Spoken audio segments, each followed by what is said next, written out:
Bismillahirrahmanirrahim. Good morning, everyone. How are you all? Hope you are quite well. I am glad to be with you. My name is Hafsa Ghaffar. I am your social studies teacher.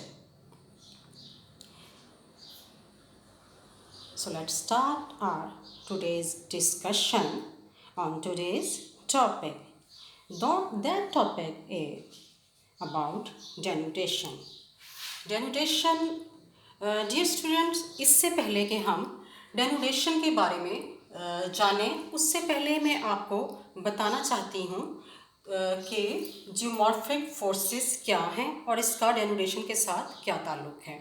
तो geomorphic processes को आगे हम दो types में तकसीम करते हैं, एक एंडोग्राफिक जियोमॉर्फिक और एक एंडोजेनिक और एक एक्सोजेनिक प्रोसेसेस।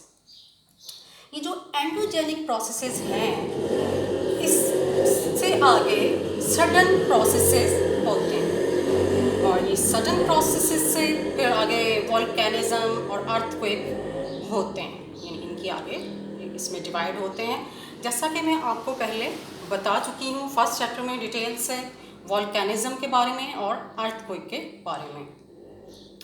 जियोमॉर्फिक प्रोसेसेस में जो दूसरा यानी इसको हम दो हिस्सों में तकसीम किया, एक एंडोजेनिक प्रोसेसेस, फिर आगे उसके भी आगे उनके भी आगे मुख्तलिफ हिस्सों में उसको डिवाइड किया। इसी तरह जियोमॉर्फिक प्रोसेस को हम एक्सोजेनिक प्रोसेसेस में तकसीम करते हैं।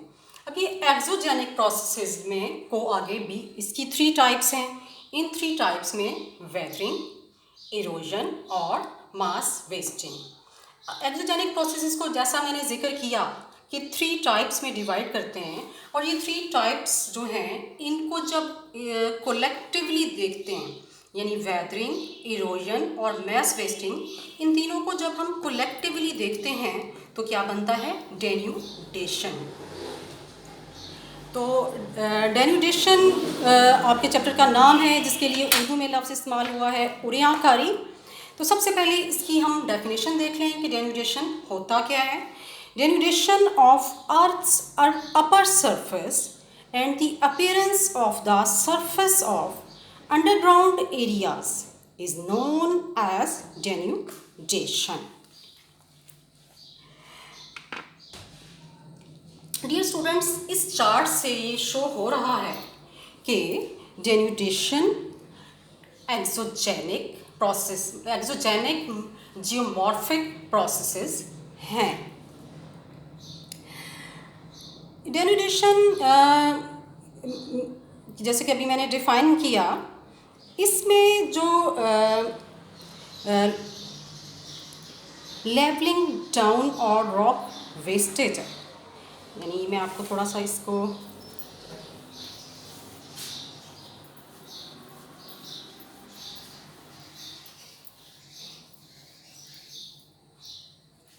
जी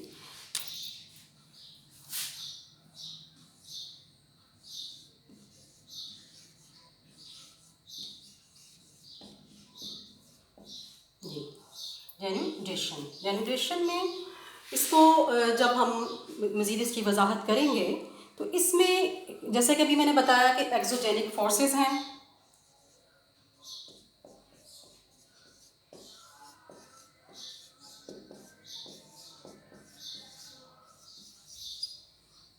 ठीक है जी।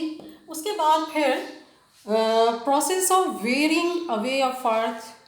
उससे पहले हम एक्टिविटी ऑफ लेवलिंग डाउन कर लेते हैं कि एक्टिविटी ऑफ लेवलिंग डाउन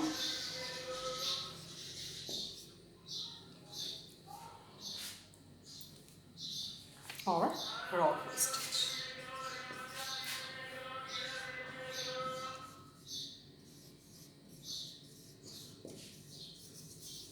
ठीक है जी। तो ये जो लेवलिंग डाउन है और रॉक वेस्टेज है, डियर स्टूडेंट्स, ये एक एक्टिविटी है। लेवलिंग डाउन और रॉक वेस्टेज एक एक्टिविटी है। इस एक्टिविटी में जो अर्थ सरफेस लेवल होता है वो डाउन होता है या फिर रॉक वेस्टेज होता है। ठीक है, जैसा कि अभी डेन्यूडेशन के बारे में आपको बताया कि इसमें वेदरिंग और इरोजन के प्रोसेस इन्वॉल्व हैं, यानी कि डेन्यूडेशन में कौन कौन से प्रोसेस इन्वॉल्व हैं? इरोजन और वेदरिंग।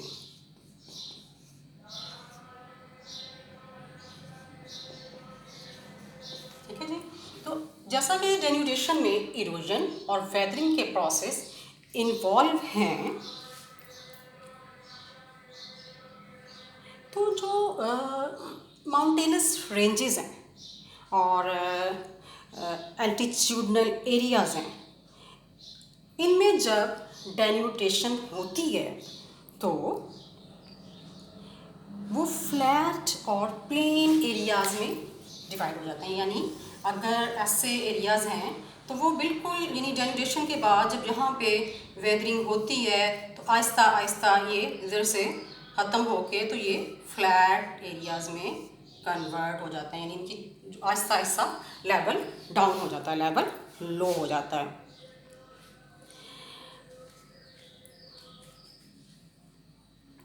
जैसा कि एप्लाचियन माउंटेन है जो कि नॉर्थ अमेरिका में है, जब वो ओरिजिनेट हुई थी तो वो बहुत ज़्यादा हाइट में थी, लेकिन जैसे वहाँ पे इरोजन और वेदरिंग प्रोसेस हुआ तो आहिस्ता आहिस्ता उसकी हाइट अब मॉडरेट हो गई। ठीक है, सो बेसिकली हम ये कह सकते हैं कि डेन्यूडेशन जो है इसके ये 3 प्रोसेस इसमें इन्वॉल्व है। ठीक है, बेसिकली हम ये कह सकते हैं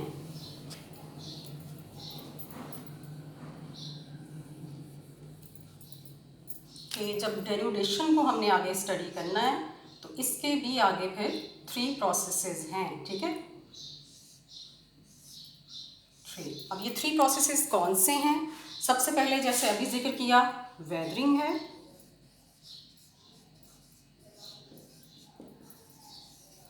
दूसरा है इरोजन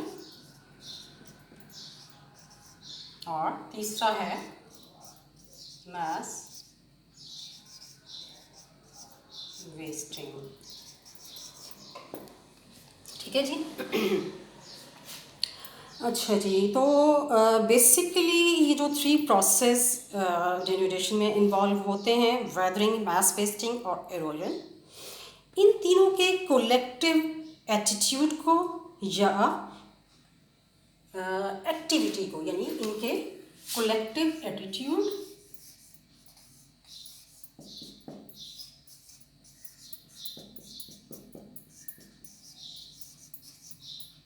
या एक्टिविटी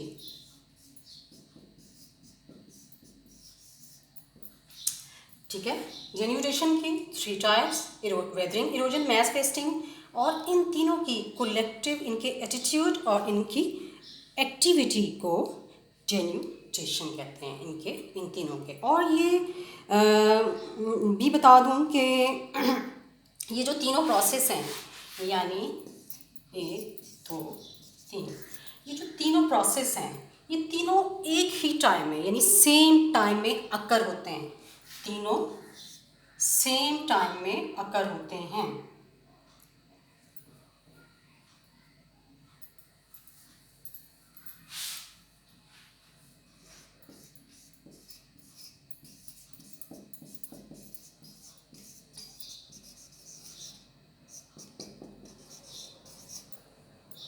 ठीक है, और एक और बात यहाँ पे बताऊंगी कि इन तीनों में पानी या वाटर का बहुत अहम रोल है। वाटर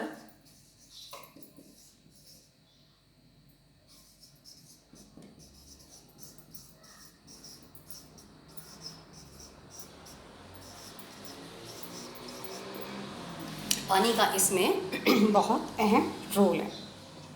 ये तो जी हो गया जैसा कि मैं थोड़ा सा स्टार्ट से बता दूं कि जब हमने जेन्यूरेशन को एक्सप्लेन किया उससे पहले हमने जियोमॉर्फिक प्रोसेसेस के बारे में पढ़ा और फिर जियोमॉर्फिक प्रोसेसेस को हमने 2 टाइप्स में तकसीम किया, एंडोजेनिक और एक्सोजेनिक प्रोसेसेस। एंडोजेनिक प्रोसेसेस को आगे फिर सडन प्रोसेसेस में, जिसमें अर्थक्वेक और उसमें वोल्केनोज आ गए, और इसी तरह जो एक्सोजेनिक प्रोसेस थे उसको जब हमने डिटेल से स्टडी किया तो उसमें वेदरिंग, इरोजन और मैस वेस्टिंग आ गए, और इनको कलेक्टिवली डेन्यूडेशन कहते हैं, या जिसको आप उर्दू में पढ़ते हैं कुरियाकारी।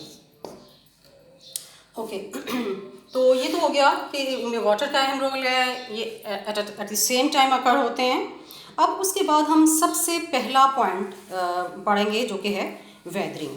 ठीक है, अब वेदरिंग जो है